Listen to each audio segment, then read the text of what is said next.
Item number SCP-280. Object Class Keter. Special Containment Procedures. SCP-280 is to be contained in a 5 by 5 meter cell, and no equipment of any kind is to be left inside when staff are not present. The containment area is to be kept in total darkness at all times. Any items taken into the cell must be removed by staff at the end of testing, and any staff entering into containment must wear infrared goggles and be equipped with an infrared ID strobe and a strong flashlight. In the event of an SCP-280 attack, all staff are to power on their flashlights and illuminate the subject under attack. No aggressive action is to be taken against SCP-280, and staff are to keep 1 meter from the SCP at all times. Staff should continue to illuminate SCP-280 until it retreats to a sufficient distance to allow the recovery and extraction of the subject of the attack. Description: SCP-280 is a black human-shaped mass with 2 large white eyes on the head and 2 hands with very long and thin fingers. No legs or feet are visible, as the lower portion of the body appears to fade away several centimeters from the ground. SCP-280 appears to be wholly composed of matter that can gain or lose corporeal form at will. This matter is very black, with only the eyes showing any other color, and when changing into a non-corporeal form, looks much like smoke. The eyes are non-functioning and appear only when SCP-280 is retreating, appearing to be used like eye spots on some species of insects. SCP-280 is extremely strong and has been observed pulling apart steel with its bare hands, showing no signs of stress. SCP-280 moves with a gliding motion, with its hands extended, described as a sleepwalker pose by observers. The SCP will move slowly towards any human beings nearby and attempt to attack them. SCP-280 appears to sense human life. No limit has yet been found on this ability. It will approach within 14 centimeters of a subject, then use its hands to pull and tear at them, causing massive physical trauma. The attack can last between 1 and 5 minutes and will continue until the death of the subject, at which point SCP-280 will expose its eyes, lose corporeal form, and move next to the human. If no human beings are present, however, SCP-280 will move and ball up against a wall or some other structure until a human being is present once again.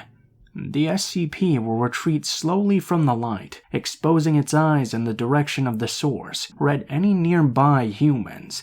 This has been described as extremely disconcerting by those who have been stared at.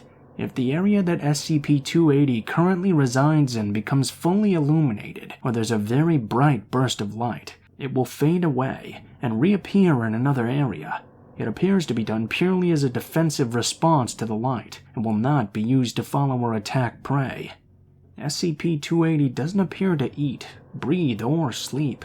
It doesn't ingest any of the tissue removed during an attack. It simply drops it to tear off a new piece. Due to its ability to become incorporeal at will and its aggressive nature, no samples of SCP-280 have been collected. Addendum. Notes on recovery.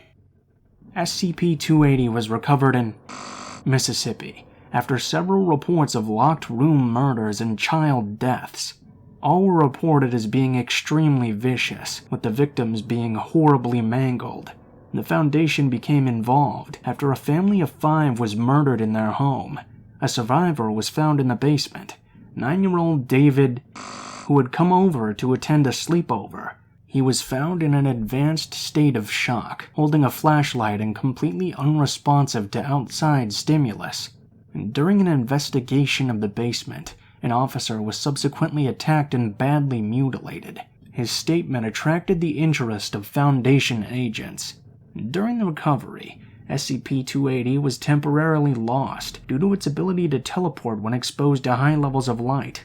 It was also observed that SCP-280 is frequently discounted as a shadow when seen in the dark, or dismissed as clothing, hair, or another object when accidentally touched. When tracking a subject, It will remain incorporeal until the moment of attack, causing some to walk very close or even through the SCP. Subjects report an intense feeling of dread and unease when doing so. SCP-280 usually does not respond to this, but will occasionally expose its eyes and enter a retreating posture when passed through. No pattern has emerged for this behavior yet. Addendum. Notes following testing.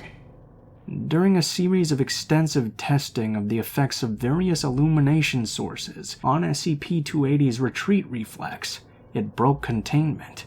SCP-280 was observed to repeatedly appear and dissipate throughout the illuminated site, progressing through the sublevels, and eventually appearing in SCP-1591's containment chamber. Upon being exposed to SCP-1591, SCP-280 displayed its eyes but did not retreat. The entity paused and knelt for several minutes before demanifestation. It reappeared in its cell several hours later, without further incident.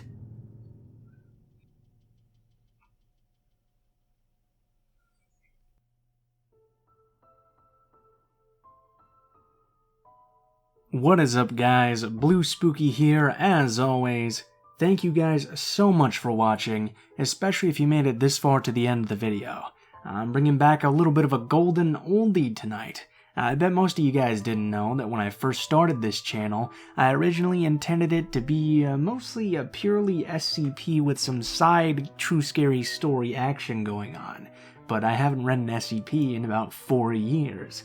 So I decided I'd get back into it and try it again, and I'm not gonna lie, I was actually pretty excited.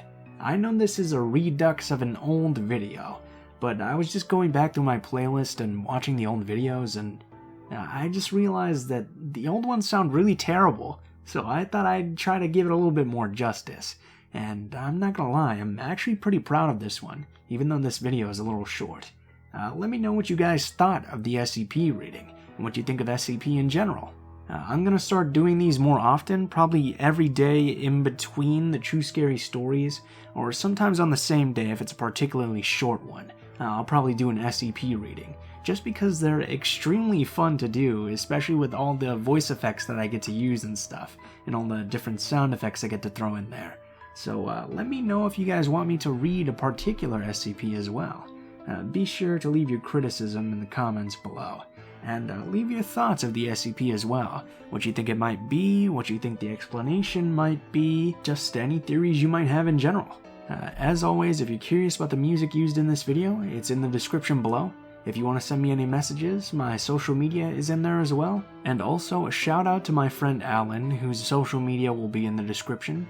He does a lot of horror art and he does commissions and stuff, so if you like his work, please be sure to check him out, as he's a good friend of mine and he's the artist that does all of the art for my channel. With that said, thank you guys so much for watching, and I hope you guys have a great day.